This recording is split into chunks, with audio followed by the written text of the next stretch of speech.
10절까지 말씀입니다. 신약성경 요한복음 4장 20절부터 30절까지 말씀 봉독해 드리겠습니다. 우리 조상들은 이 산에서 예배하였는데 당신들의 말은 예배할 곳이 예루살렘에 있다 하더이다. 예수께서 이르시되 여자여 내 말을 믿으라. 이 산에서도 말고 예루살렘에서도 말고 너희가 아버지께 예배할 때가 이르리라. 너희는 알지 못하는 것을 예배하고 우리는 아는 것을 예배하노니 이는 구원이 유대인에게서 남이라. 아버지께 참되게 예배하는 자들은 영과 진리로 예배할 때가 오나니 곧 이때라. 아버지께서는 자기에게 이렇게 예배하는 자들을 찾으시느니라. 하나님은 영이시니 예배하는 자가 영과 진리로 예배할지니라. 여자가 이르되 메시아 곧 그리스도라 하는 이가 오실 줄을 내가 아노니 그가 오시면 모든 것을 우리에게 알려주시리이다. 예수께서 이르시되 네게 말하는 내가 그라 하시니라. 이때 제자들이 돌아와서 예수께서 여자와 말씀하시는 것을 이상히 여겼으나 무엇을 구하시나이까? 어찌하여 그와 말씀하시나이까? 묻는 자가 없더라. 여자가 물동이를 버려두고 동네로 들어가서 사람들에게 이르되 내가 행한 모든 일을 내게 말한 사람을 와서 보라. 이는 그리스도가 아니냐 하니 그들이 동네에서 나와 예수께로 오더라. 아멘. 실제하는 하나님 말씀 앞에 다시 불러주신 하나님 아버지 은혜를 감사합니다. 물리적 사실의 증명은 오직 물리학 내부에서 실현되듯이 오직 실제하는 하나님 말씀 안에서 하나님의 진리가 증명되게 해 주십시오. 인간의 관념적 기초를 따라 잡담을 하면서 그것이 하나님 말씀인 것처럼 포장하지 않게 해주십시오. 하나님 말씀을 문학적이나 심리학적으로 증명하려는 사악한 시도를 차단해 주십시오.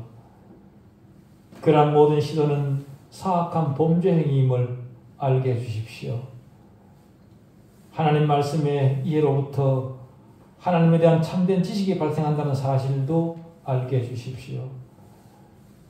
우리로 하나님 말씀을 이해할 수 있도록 우리 각자의 마음이 깨어있게 해주십시오. 하나님의 말씀에 자신을 맞출 줄 아는 우리 모두에게 해주시옵기를 우리 주 예수 그리스도 이름으로 기도하옵나이다. 아멘.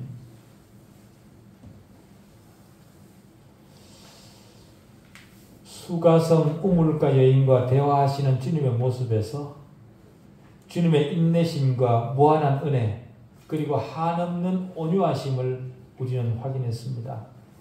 그리고 무엇보다 그녀의 마음과 양심에 진리가 신실하게 적용되는 모습을 보면서 하나님의 백성이면서도 주님을 모르고 살아가는 자들의 희망을 볼 수 있었습니다. 그러면서 동시에 인간의 타락이 얼마나 깊고 절망적인지도 확인했습니다. 단지 한 여인의 방탕함뿐만 아니라 그녀의 편견과 어리석음 그리고 물질적인 것을 향해서는 탐욕적으로 계산이 빠르지만 진리를 깨닫는 데는 너무도 무심한 인간의 모습도 보게 됩니다. 그 여인 속에 있는 모든 것은 사실 우리 안에 있는 것들을 주님이 들추어 내신 겁니다. 주님에 대한 이 여인의 태도에서 우리는 우리 자신의 지난날을 보게 되죠. 어쨌든 이제 어렴풋이 진리를 확인한 여인은 이렇게 얘기를 합니다. 우리 조상들은 이 산에서 예배하였는데 이 산은 사마리아에 있는 그리심산입니다. 거기서 예배하였는데 당신들의 말은 예배할 곳이 예루살렘에 있다 하더이다. 아직은 거듭나지 못한 태도이죠. 우리가 아는 것처럼 중생은 순간적입니다. 거듭나는 것은 순간적입니다. 그러면서도 중생의 경험을 하기까지는 시간이 다소 걸리는 과정이 필요하기도 하죠. 그런 시간 동안 빛과 어둠 간의 갈등이 있을 수 있고 그런 시간 동안에는 어떤 것도 명확하게 규정되지 않습니다. 그의 마음에 성령이 역사하시기도 하시지만 육신의 행위들도 함께 나타나게 되어 있습니다. 그런 시간들을 통해 어느 순간이 되면 중생의 경험을 한 번에 하게 되는 거죠. 조금 전에 그녀는 주님에 대한 영적 분별을 했었습니다. 그런데 우리 조상들은 이 산에서 예배하였는데 당신들의 말은 예배할 곳이 예루살렘에 있다 하더이다 라고 또다시 이야기를 하면서 육적 마음을 또 드러냅니다. 왔다 갔다 하는 거죠. 빛이 조명하기 전의 모습으로 돌아간 겁니다. 예배 장소는 유대인들과 사마리아인들 사이에 늘 논쟁이었습니다. 그러니까 그런 말을 꺼내서 관심을 돌리는 이유는요. 자신의 죄를 감추려는 은밀한 시도라 그렇게 판단이 됩니다. 자신의 아픈 상처를 전곡으로 찌르는 주님의 날카로운 송곳을 피하기 위해 관심을 예배할 장소로 돌리는 거죠. 하나님을 인식하면서도 하나님에 대한 참된 지식으로부터는 도망하고 싶은 겁니다. 그녀가 그런 행동을 보이는 이유는 하나님의 선물에 대해 묻지 못하도록 가로막는 무엇인가가 그녀에게 있는 거죠. 그녀를 가로막는 그 무엇, 그것이 무엇이겠습니까? 그것은 바로 무지입니다. 그녀는 다른 어떤 것에 대해서는 잘 알고 있었습니다. 유대인과 사마리아인의 관계라든가 예루살렘과 그리심산의 산 사이의 어떤 차이라든가 또 조상 야곱에 대한 그 모든 것은 다 잘 알고 있었습니다. 그러나 두 가지에 대해서는 무지했죠. 다시 말해 하나님의 선물과 자신에게 말을 하는 사람이 누구인가에 대해서는 무지했습니다. 자신을 구원한 그리스도는 알지 못하면서 눈에 보이는 것들에 대한 잡다한 지식은 가지고 있었던 거죠. 바로 우리 대부분의 모습이 아닌가라는 생각도 들기도 합니다. 하나님의 선물에 대해 그리고 나를 구원할 그리스도에 대해 가장 분명하게 가르쳐주는 곳에 가서 가장 명확하게 기독교를 배워야 함에도 불구하고 그런 일은 부담스러운 거죠. 그래서 그런 곳을 피합니다. 그리고는 내가 몸담아야 될 교단이 어디이고 어느 교회 교인이 되어야 더 유익한지 그런 생각을 하고 계산을 하고 하는 것이 많은 현대 교인들의 모습입니다. 입으로는 가장 성경적 교회를 원한다 하면서도 행동으로는 가장 비성경적 교회를 찾아가는 것이 현대 교인들의 많은 입장입니다. 자신들의 내면을 가리기 위한 하나의 수단인 거죠. 주님이 완성하신 구원의 내용을 정확히 인식함으로 참된 안식을 소유하기보다 여전히 길을 잃고 헤매는 곳을 더 좋아하는 이유가 어디에 있는지 저는 이해하기 어렵습니다. 그런 행위는 자신의 죄를 비난하는 자기 양심의 고소로부터 도망갈 도피처로 교회를 생각을 하는 겁니다. 그리고 자신의 죄된 상태를 많은 군중 속에 희석시키고 싶은 그런 회피라고 판단이 됩니다. 자신의 문제를 정면으로 대하지 않는 그런 태도인 거죠. 이곳이든 저곳이든 장소가 중요한 것이 아니라 자신에게 나타나신 바 된 그리스도의 임재하심 안에서 자기 자신을 가장 정확히 발견하도록 도와주는 바로 거기 가서 기독교를 바르게 배우고 거기서 바로 예배를 해야 되지 않겠습니까? 어떤 믿음의 선조는 이런 말을 했습니다. 죄를 깨달은 죄인은 나타나신 구세주의 발 아래서 자신의 행복한 처소를 발견하기까지 결코 헌신하는 성도가 될 수 없다. 무슨 말입니까? 주님의 발 아래서 내 행복이 주님 발 아래 주님에게만 있습니다 라는 사실을 정말로 깨닫기까지는 그가 헌신하는 성도가 되지 못한다는 말입니다. 현대 많은 성도들이 그리스도에게가 아니라 안타깝게도 교회와 목사의 봉사자로 종속되어 사리분별을 못하는 경우를 종종 봅니다. 그러나 그것은 돌이킬 수 없는 영적 손상을 입을 위험이 큽니다. 교회와 목사는 구원해 줄 수도 구원을 받도록 도와줄 수도 없습니다. 교회는 구원받도록 도와주는 것이 아니라 이미 구원받은 자들의 모임입니다. 그럼에도 불구하고 너무도 많은 사람들이 교회를 그리스도에게로 나아가는 징검다리 찌움으로 생각을 합니다. 그러나 생각해 보십시오. 교회가 오히려 그리스도에게로 나아가는 것을 얼마나 빈번히 방해하는지 우리는 잘 알고 있지 않습니까? 어떤 개인이 그리스도에게 나아가는 것을 교회가 방해를 합니다. 그런 경우는 얼마나 많이 봅니까? 그리스도에게 나아가는데 징검다리는 필요하지 않습니다.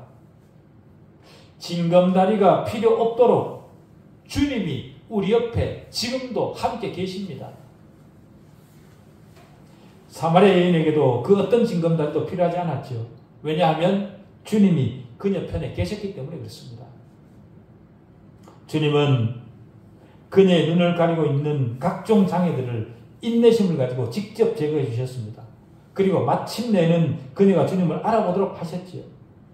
그렇게 하신 이유는 그녀가 가지고 있는 죄책과 죄의 지배와 죄의 힘으로부터 그녀를 구해 주시기 위해서 그렇게 하신 겁니다. 이 산 혹은 저 예루살렘이 그녀에게 무엇을 해줄 수 있었겠습니까? 다시 말해 그런 것들이 그녀가 가장 시급하게 해결해야 될 죄 문제를 해결해 줄 수 있냐는 겁니다. 여기 가서 예배를 드리고 저기 가서 예배를 드리고 그것이 무슨 차이가 있냐는 거죠. 그게 그 사람의 구원을 만들어낼 수 있냐는 겁니다. 본질을 보라는 거죠. 무겁게 짓눌려진 그녀의 마음과 죄 지은 양심에 예배 장소가 무슨 안식을 제공해 줄 수 있겠냐. 성경이 우리에게 묻는 질문입니다. 그녀가 그리심산에서 구원을 발견할 수 있었을까요? 아니면 예루살렘 성전에서 평안을 얻을 수 있었을까요? 공간이 그에게 구원을 허락해 줍니까? 예배 행위보다 훨씬 중요하고 절박한 것은 그녀의 구원, 개인의 구원입니다. 그래서 주님은 여자여 내 말을 믿으라. 이 산에서도 말고 예루살렘에서도 말고 너희가 아버지께 예배할 때가 이르리라. 그렇게 말씀하셨습니다. 주님은 예배 장소와는 비교할 수 없을 만큼 중요한 주제로 그녀의 관심을 단번에 돌려놓으셨습니다. 예배라는 것은 장소적 문제를 넘어 하나님과 예수 그리스도를 바르게 아는 것임을 상기시키신 거죠. 그러면서 주님은 너희는 알지 못하는 것을 예배하고 우리는 아는 것을 예배하노니 이는 구원이 유대인에게서 남이니라. 그렇게 말씀하십니다. 주님은 아주 간략한 말로 논쟁을 결론 지으셨습니다. 여기서 말하는 구원은 주님 자신을 표현한 단어입니다. 다시 말해 너희의 메시아가 유대인 가운데 난다. 다시 말해 유대인 가운데 내가 있다. 그 말을 하는 겁니다.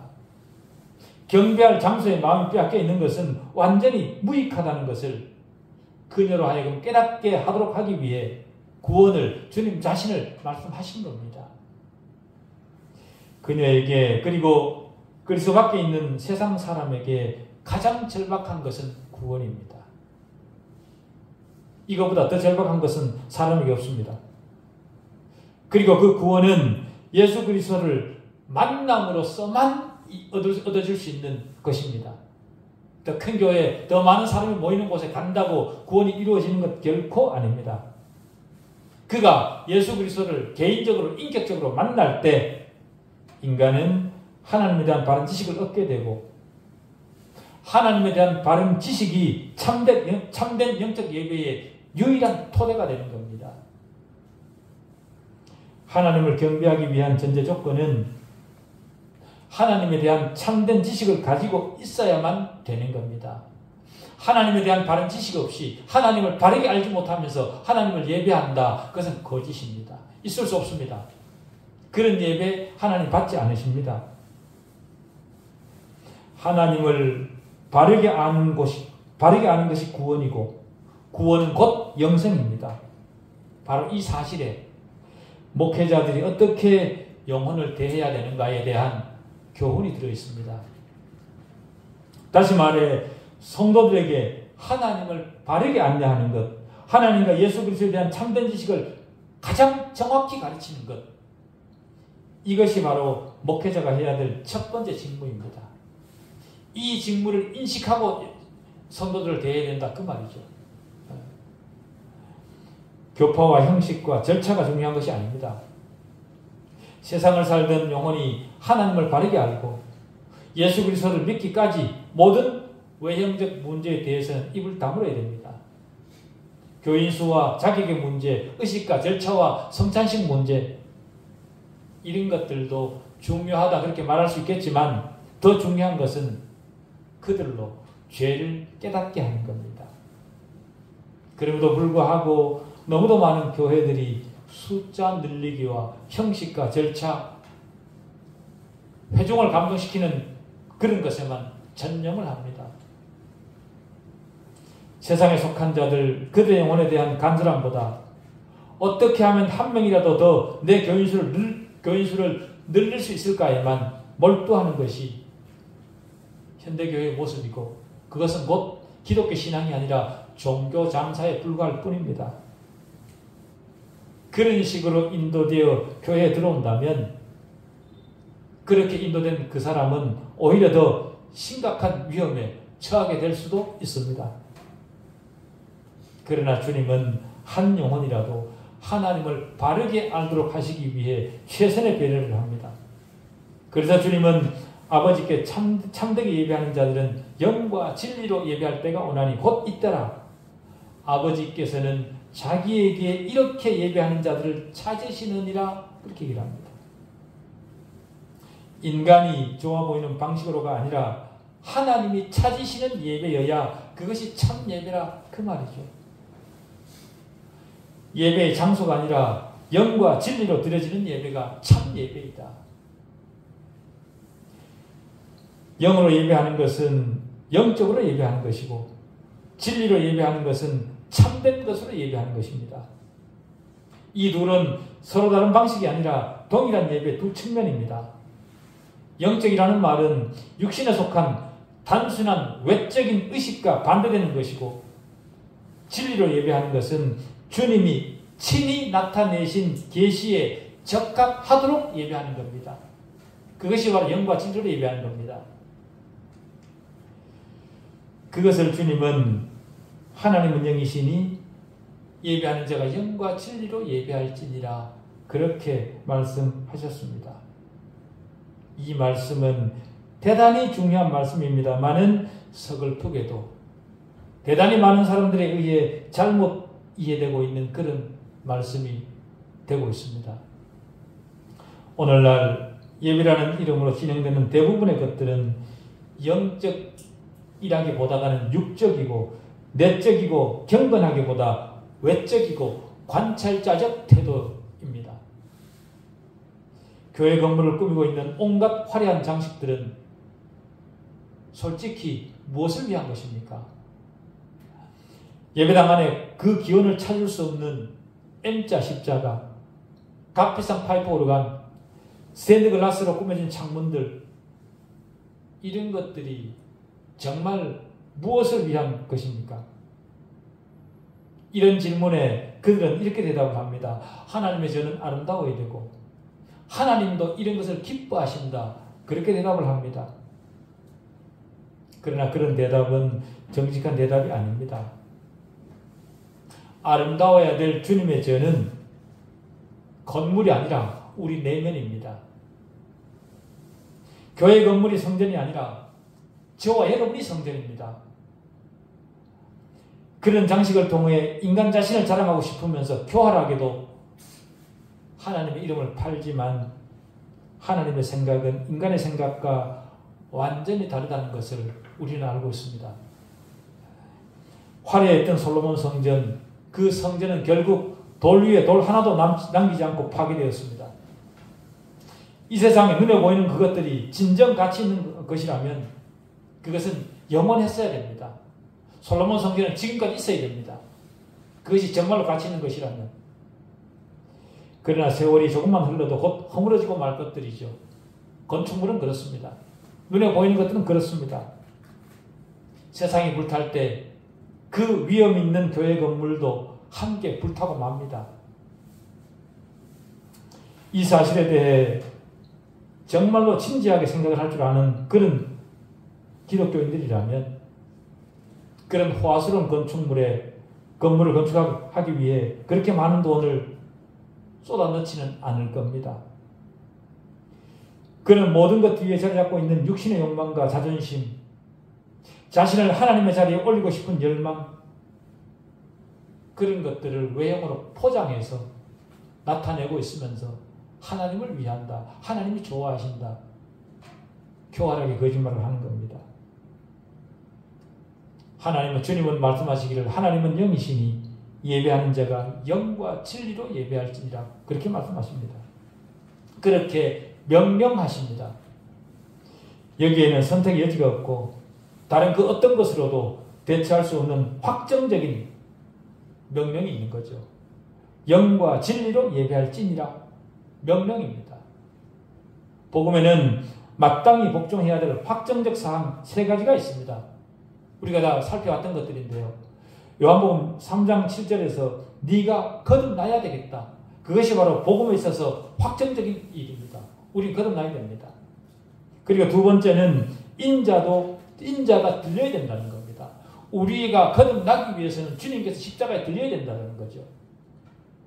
그리고 세 번째는 오늘 본문에 하나님께 영과 진리로 예배할지니라, 이것입니다.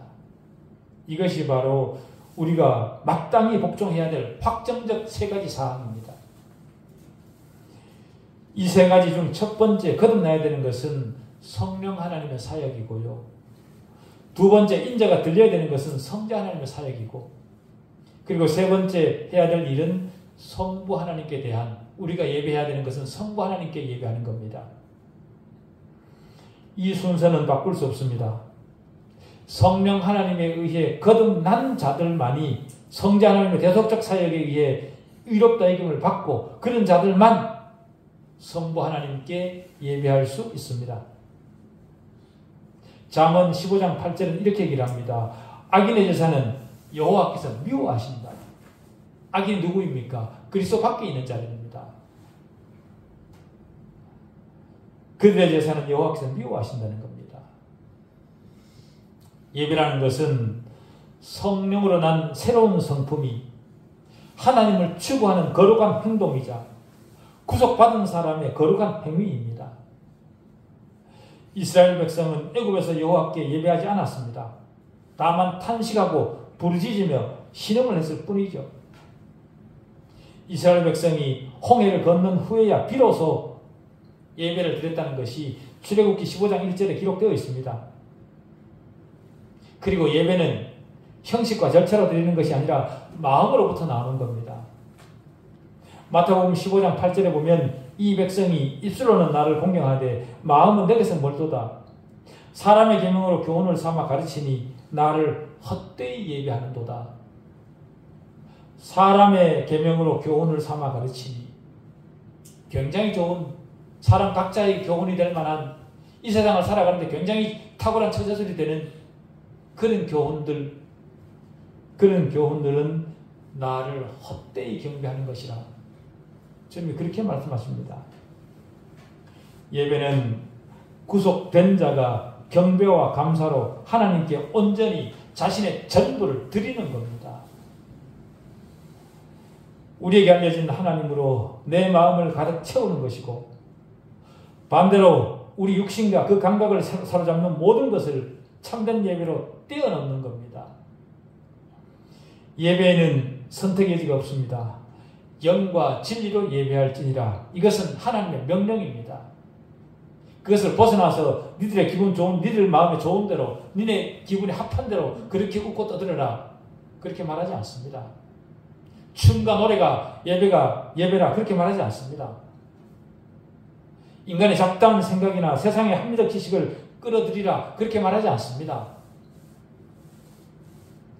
예배는 눈으로 혹은 귀로 드리는 것이 아니라 영으로, 다시 말해 새로운 성품으로 드리는 겁니다. 더 영적인 예배는 보다 덜 형식적이고 육신적으로는 보다 덜 매력적입니다. 그것이 영적인 예배입니다. 그럼에도 불구하고 현대는 보다 더 형식적이고 보다 더 매력적 연출을 위해 총력을 다합니다. 아름다운 장소와 음악 그리고 마음을 즐겁게 해주는 밝고 매력적인 이야기로 채웁니다. 하나님이 원하시는 예배와 정반대로 가고 있으면서 그것을 예배라고 부릅니다. 예배와 예배 아닌 것을 구별하지 못하면서 예배를 드린다 그렇게 말을 합니다. 얼마나 하나님을 모독하고 우롱하는 것인지 모르는 거죠. 그렇지만 시편 89편 7절은 이렇게 얘기를 합니다. 하나님은 거룩한 자의 모임 가운데에서 매우 무서워할 이시오며 둘러있는 모든 자 위에 더욱 두려워할 이십니다.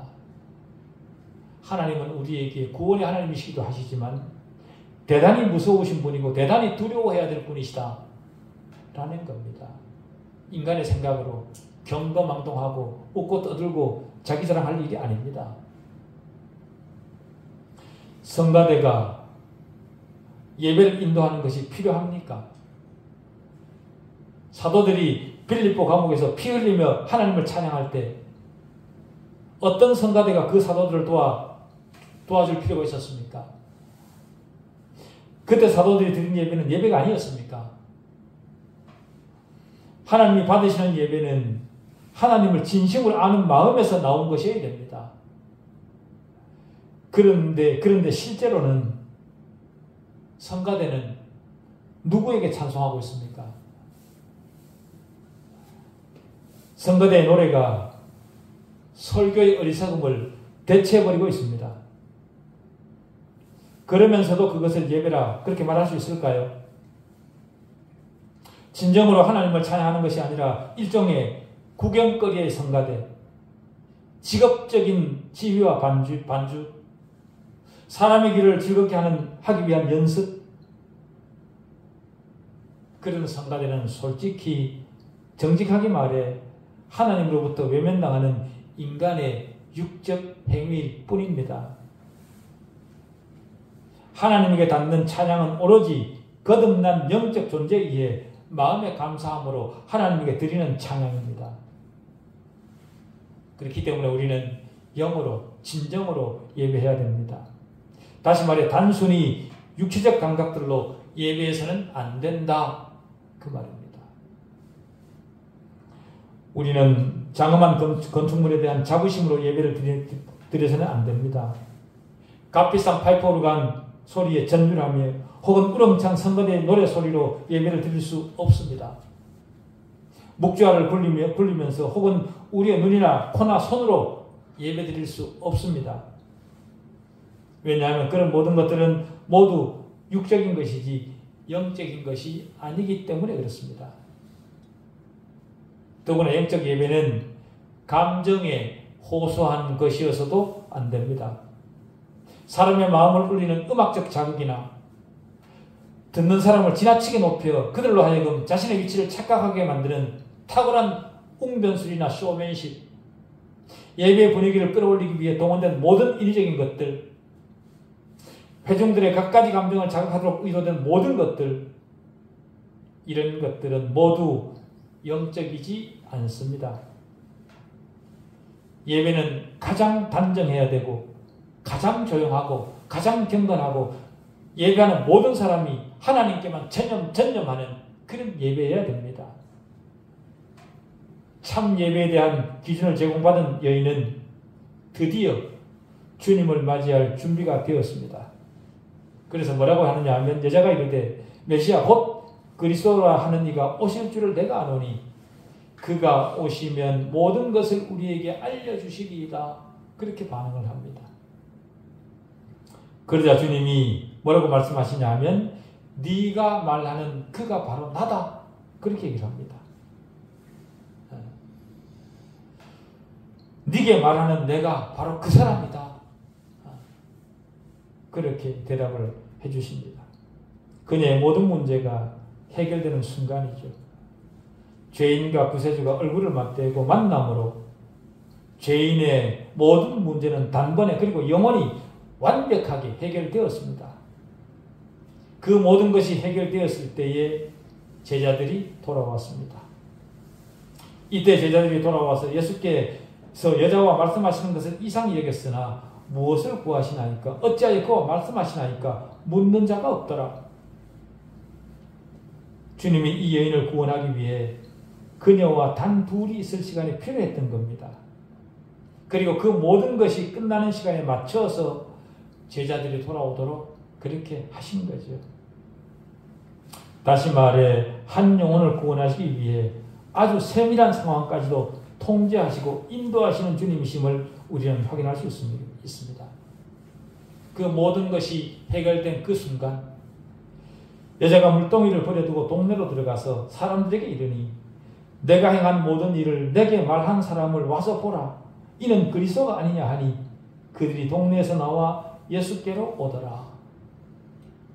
영원히 목마르지 않는 생수를 발견했기 때문에 더 이상 물동이를 세상적인 것을 생각할 필요가 없어졌다는 사실을 안 이 여인은 주님을 자신의 구주로 받아들이고 이전의 모든 삶으로부터 돌아섰습니다.